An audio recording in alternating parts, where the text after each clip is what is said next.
Hello friends, कैसे हैं आप सब। स्वागत है आपका यूपीएससी एट होम प्रविशा के यूट्यूब प्लेटफॉर्म पे। आज का जो ऐसे का टॉपिक है वो है मानव मूल्य और साहित्य। ये जो टॉपिक है वो आपका यूपी से 2024 के पेपर में पूछा गया है। इसको हम डिटेल में देखेंगे। अभी तक हम थोड़ा बिजी थे, इसलिए रेगुलर वीडियो नहीं आ पा रही थी। अब हम रेगुलर वीडियो अपलोड करेंगे, आप लोग उसको देखिएगा और अपना प्यार और सपोर्ट उस पर बनाए रखिए और अपनी मेन साइंस राइटिंग की प्रैक्टिस करते रहिए, क्योंकि जब तक आप लिखेंगे नहीं तब तक आप लोगों को लिखना नहीं आएगा। तो आज का जो टॉपिक है वो क्या है, मानव मूल्य और साहित्य। इसको हम देखेंगे।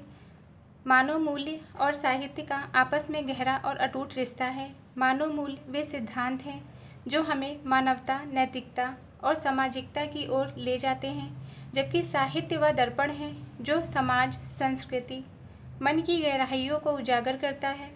यह दोनों एक दूसरे से पोषित करते हैं। मानव मूल्य साहित्य को दिशा देते हैं और जो साहित्य है वह इन मूल्यों को जीवंत बनाकर समाज में स्थापित करता है। जैसा कि महात्मा गांधी ने कहा था, आपको दुनिया में वही बदलाव देखना है जो आप स्वयं में लाना चाहते हैं। यह कथन साहित्य और मानव मूल्यों के बीच के संबंध को स्पष्ट करता है। साहित्य न केवल समाज को बदलने का माध्यम है, बल्कि यह मानवता को उच्चतर मूल्यों की ओर प्रेरित करता है। मानव मूल्य जैसे करुणा, सत्य, न्याय और समानता मानव जीवन को अर्थ प्रदान करते हैं। ये मूल्य समाज को एकजुट रखते हैं और व्यक्तियों को बेहतर इंसान बनाने की प्रेरणा देते हैं। साहित्य इन मूल्यों को कहानियों, कविताओं, नाटकों और उपन्यासों के माध्यम से व्यक्त करता है। उदाहरण के लिए प्रेमचंद्र की कहानी ईदगाह में हामिद का, ये कहानी तो हर किसी ने पढ़ी होगी। जो प्रेमचंद की कहानी, मुंशी प्रेमचंद की कहानी जो ईदगाह है, उसमें हामिद का अपने सीमित संसाधनों में भी अपनी दादी के लिए चिमटा खरीदने का जो निर्णय था वह करुणा और त्याग के मूल्य को दर्शाता है। हामिद का ये छोटा सा कार्य हमें यह सिखाता है कि सच्ची खुशी दूसरों की भलाई में निहित है। यह साहित्य की शक्ति है कि साधारण पात्रों के माध्यम से असाधारण मूल्यों को उजागर करता है। नेक्स्ट क्या है, साहित्य केवल मनोरंजन का साधन नहीं, यह समाज को शिक्षित करने और नैतिकता को मजबूत करने का उपकरण भी है। रवीन्द्रनाथ टैगोर ने अपनी रचना गीतांजलि में लिखा है, जहाँ मन भय रहित हो और सर ऊंचा हो।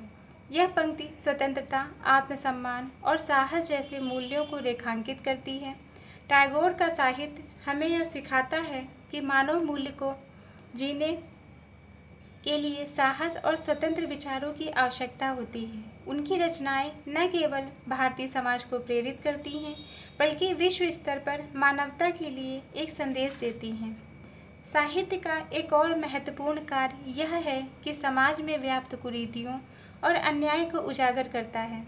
उदाहरण के लिए भगत सिंह ने अपने लेखों में लिखा है, बम और पिस्तौल क्रांति नहीं लाते, विचार क्रांति लाते हैं। उनके लेखन में न केवल स्वतंत्रता संग्राम को प्रेरित किया, बल्कि न्याय और समानता और मूल्यों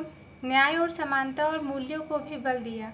साहित्य के माध्यम से भगत सिंह ने समाज को यह दिखाया कि सच्ची क्रांति तब आती है जब लोग अपने अधिकारों और कर्तव्यों के प्रति जागरूक होते हैं।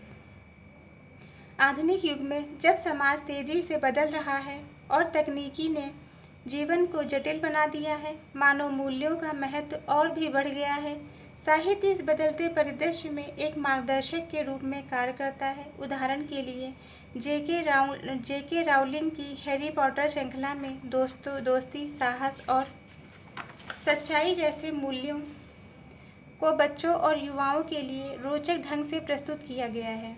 यह साहित्य का जादू है कि यह हर आयु वर्ग की नैतिकता का पाठ पढ़ाता है, बिना उपदेशात्मक हुए।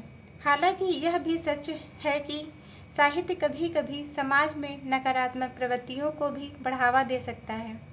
कुछ रचनाएं हिंसा, घृणा, भेदभाव को बढ़ावा दे सकती हैं। ऐसे में साहित्यकारों की जिम्मेदारी है कि वे अपनी लेखन के माध्यम से मूल्यों को प्रोत्साहित करें।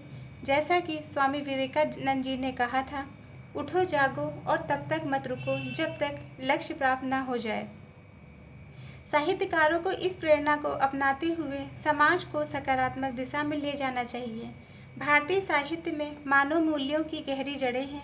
वेद, उपनिषद, रामायण और महाभारत जैसे ग्रंथ न केवल धार्मिक महत्व रखते हैं बल्कि ये मानव जीवन के लिए नैतिक दिशा निर्देश भी प्रदान करते हैं। महाभारत ने भागवत गीता का एक श्लोक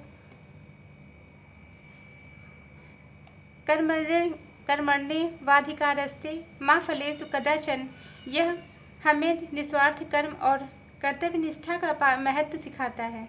इस प्रकार प्राचीन साहित्य से लेकर आधुनिक साहित्य तक मानव मूल्यों का संदेश निरंतर प्रवाहित होता रहा है। साहित्य ने केवल व्यक्तिगत विकास में सहायता नहीं की बल्कि यह सामाजिक परिवर्तनों का भी साधन है। उदाहरण के लिए 19वीं सदी में राजा राम मोहन राय और ईश्वर चंद्र विद्यासागर ने अपने लेखन के माध्यम से सती प्रथा और बाल विवाह जैसे सामाजिक कुरीतियों के खिलाफ आवाज़ उठाई। उनके साहित्य ने समाज में जागरूकता पैदा की और सुधारों का मार्ग प्रशस्त किया। यह दर्शाता है कि साहित्य केवल शब्दों का खेल नहीं बल्कि यह एक शक्तिशाली हथियार है जो समाज को बदल सकता है। आज के वैश्विक समाज में जहाँ सामाजिक और नैतिक टकराव आम है, साहित्य की भूमिका और भी महत्वपूर्ण हो जाती है। यह विभिन्न संस्कृतियों को जोड़े और आपसी समझ को बढ़ावा दिया है। साहित्य के माध्यम से हम दूसरों के दृष्टिकोण को समझ सकते हैं और सहानुभूति जैसे मूल्यों को आत्मसात कर सकते हैं। हालांकि साहित्य की यह शक्ति तभी प्रभावी हो सकती है जब इसे सही दिशा में उपयोग किया जाए। साहित्यकारों को यह सुनिश्चित करना चाहिए कि उनकी रचनाएं मानवता को ऊंचा उठाने वाली हों। जैसा कि कबीर ने कहा था, पोथी पढ़ जग मुआ, पंडित भया न कोई, ढाई आखर प्रेम का, पढ़े सो पंडित होए। यह पंक्ति हमें सिखाती है कि सच्चा ज्ञान और बुद्धिमत्ता प्रेम और करुणा जैसे मूल्यों में निहित है। साहित्य को इन मूल्यों को बढ़ावा देना चाहिए ताकि समाज में सकारात्मक बदलाव आ सके। अंत में मानव मूल्य और साहित्य एक दूसरे के पूरक हैं। साहित्य मानव मूल्यों को जीवंत बनाता है। मानव मूल्य साहित्य को अर्थ प्रदान करते हैं। यह एक ऐसा चक्र है जो समाज को प्रगति की ओर ले जाता है। जैसा कि अरस्तू ने कहा था, कला का उद्देश्य केवल मनोरंजन नहीं बल्कि जीवन को समझने और सुधारने में सहायता करना है। इस प्रकार साहित्य और मानव मूल्यों का यह संगम हमें एक बेहतर, अधिक मानवीय और न्यायपूर्ण समाज की ओर ले जाता है। हमें यह शक्ति को पहचानना होगा, इसका उपयोग समाज के उत्थान के लिए करना होगा। तो यही जो है हमारा, इसी के साथ हमारा ये एसे का जो टॉपिक था हमने लिया था जीएस पेपर, ये जो है एसे का जो टॉपिक था हमने लिया था 2024 के जो पेपर हुआ है उससे लिया है। तो इसको हमने डिटेल में आप लोगों को करा दिया है। आप लोग भी अपने आप से जो है प्रैक्टिस ज़रूर करिए ऐसे करने की, क्योंकि जो है वीक में एक ऐसे लिखना बहुत ज़रूरी है। क्योंकि जब तक आप ऐसे लिखने की प्रैक्टिस नहीं करेंगे आप लोगों को ऐसे लिखना नहीं आएगा। तो ऐसे ही पढ़ते रहिए, लाइफ में आगे बढ़ते रहिए। यूपीएससी एट होम प्रविष्या के साथ मेंस आंसर राइटिंग करते रहिए। Thank you.